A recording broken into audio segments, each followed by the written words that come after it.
Okay,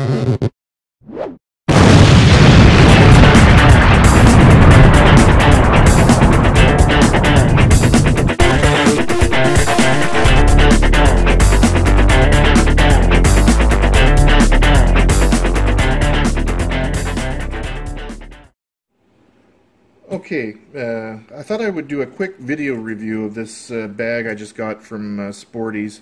It's called the FlightGear Navigator. They have a smaller one that's called the Crosswind. This is the larger one. The reason I got this one was because I wanted to err on the side of too big rather than too small. For my purposes, I'm still in training. The Crosswind probably would have been more than enough, but I figured, you know, this is going to last a while, and it will last a while. It's pretty well made. I don't know what the denier number is for this nylon, but it's pretty stout. Maybe 500 or more. It's not 1,000. I've got some 1,000 denier bags, and this isn't that. But for carrying around the cockpit, it's more than robust enough to handle banging around and stuff. Okay, this is the bigger bag, and this is the center pocket that just opens up like that. I just got this bag, so there's not a whole lot in it. I got a cap and my E6B and my knee board. Okay, this center section is actually quite a bit more voluminous than I expected. I'd say the bag is roughly 18 inches long, maybe a little bit longer than that, with the from side pocket to side pocket. I've got a little bit larger than average hands, so you can kind of judge about how big it is from that. These flaps that you see here are the side pockets here. So, and according to the promotional video, and I would tend to believe them, there's enough room for an extra headset in both pockets. You know, granted, that's going to take up room inside the center section, but they fold out into the center section. Right now, as I got a pair of sunglasses and my Garmin Verb. This doesn't come with the bag; it just happens to be the same color. It's something my wife had that fit my my camera. These are awesome. I'm going to do a separate review on that, but save that for another day. Right now, I've just got my Verb and a pair of sunglasses in there. I'm sure I'll find a better use for it eventually. Certainly fill a child's headset in there, but I think a regular, it might be a little tight, but I think you could get a full-size headset in there.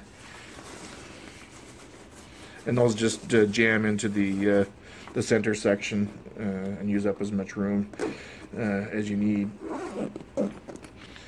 There's a small administrative pocket here on the front. I doubt you'd get a sectional chart in there unless you folded it. But you know, if you had to stuff something in there, it's not super roomy. Not if there's stuff in the other pocket. So. If you want something to stick out of there, you can't have too much in there because it's pretty tight. I've got my logbook and some other stuff in this other pocket here. There's my logbook and a couple other things. This is, I don't know if they read my mind or what, but this is perfectly placed. I tend to lose my car keys, and that's the most logical place to clip my car keys onto when I'm getting ready to fly. So I can just clip my car keys on there. I know I'm not going to set them somewhere and be looking for half an hour trying to find them. So good on them for putting it there, because that's exactly where I'd want it to be. You know, your mileage may vary, but that's where I'd want it to be.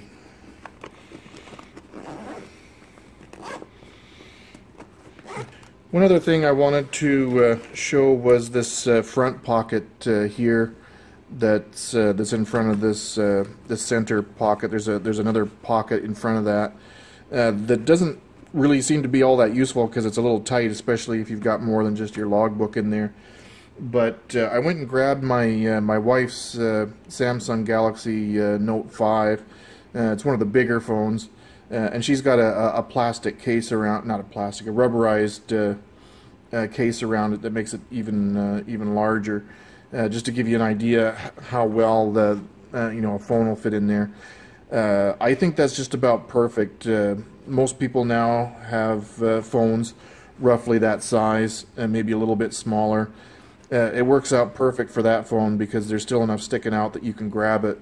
If you've got a huge phone and you want it completely tucked down in there, it's not going to happen. This phone, no matter how much, even if there was nothing in there, there's not enough room for me to completely jam it down in there and zip it closed.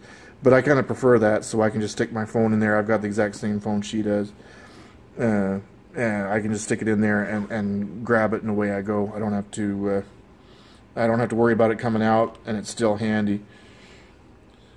Okay, this here is the headset pocket, and on some forums and other reviews, people had complained about this pocket not being big enough for their headset. This is a Faro or Faro, however you say it, G2. It's one of the more inexpensive headsets.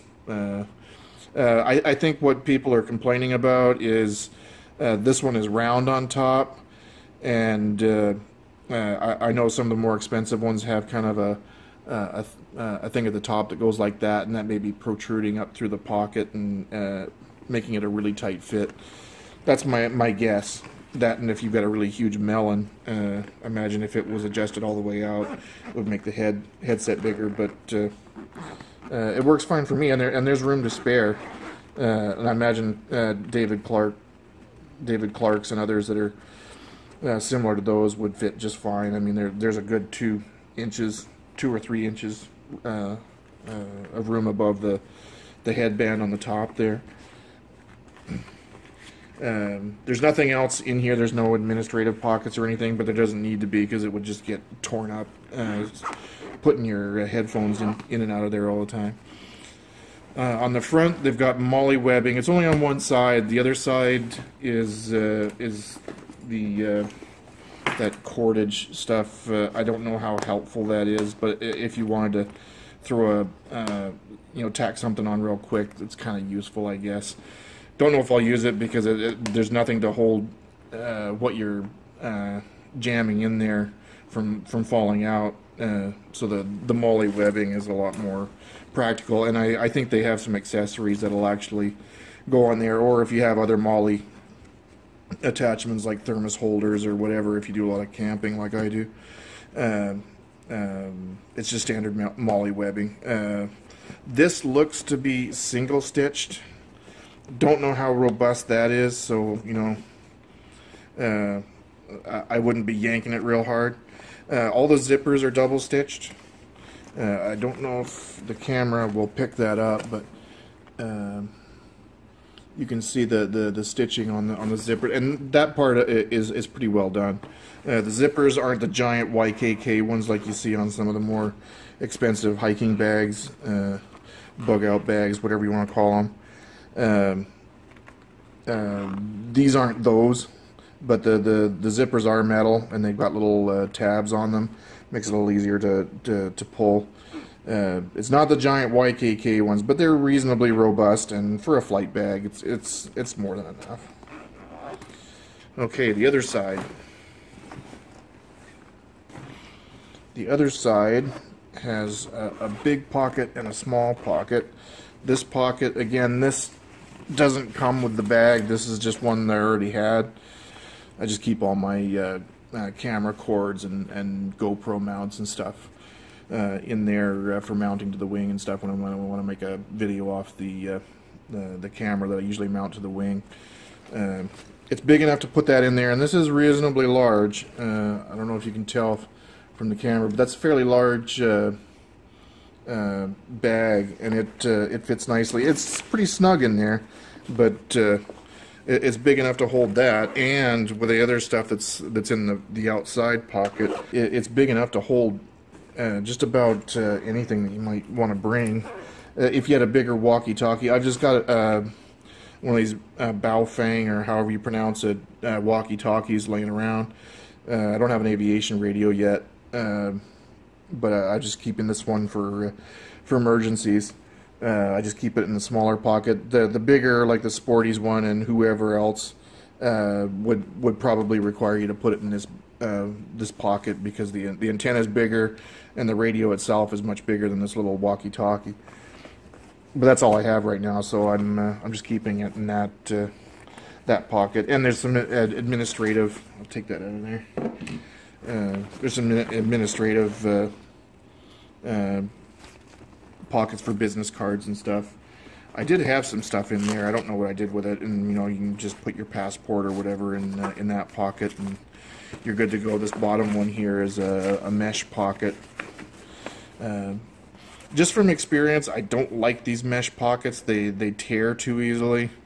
I would, in fact, this silk stuff, yeah, take it or leave it. I would prefer just canvas or you know, the ripstop nylon or whatever, because this stuff tends to fray.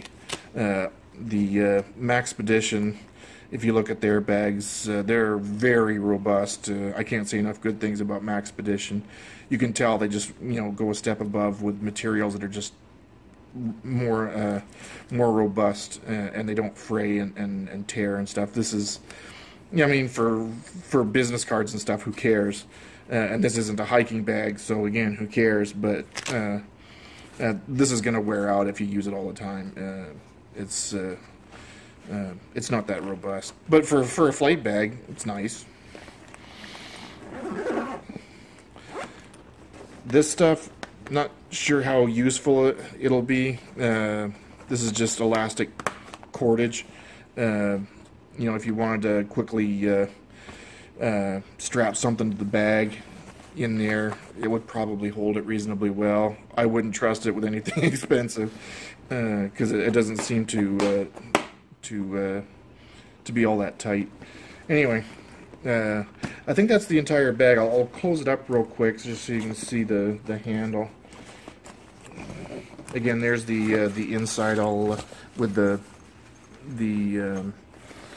inside pockets with nothing in there. I've already taken all the junk out, so you can see about how big it is with those. If I jam those up against the edge, you can kind of see how big it is. Okay, close that back up. And the top folds over like a lot of other bags, Velcro. This seems pretty robust. This is pretty similar to my Maxpedition bag. It's double stitched, fairly thick nylon. That'll hold up. Again, it's not a hiking bag. It's not a bug out bag. It's meant for carrying in the cockpit. It's not for the end of the world. But yeah, that's reasonably robust. I'm not worried about that tearing. They've also X-stitched all the anchor points on both sides, and it does come with a strap, but it's adjustable all the way from the 5-foot guy to the 7'6" guy. There's a lot of play there. And one thing to note, this is made, this shoulder pad is made for holding in one direction, so you'll want to attach that depending on whether you're right or left-handed, or whether you carry it on your right or left side. So it's not straight. It's actually curved to match whatever side you're carrying it on. These buckles here are all metal, so good on them for that. And they're pretty good quality. It's not going to fall apart. And I think that's it. The side panel. The one thing I also saw online people complaining about, and I tend to agree with them, is this Velcro here that attaches to the front. I don't know how long that's going to last. You know, that this bag is brand new, so it still works well, but yeah, that that Velcro isn't terribly thick, and this side is pretty thin. I could see that wearing out pretty quick. For now, it's good enough. Right now, it's okay, but yeah, that's not going to last. It does do what it needs to do. It's really big. There's a folder, there's a divider in the middle, and this is fairly rigid. It's not just floppy. So good on them for doing that.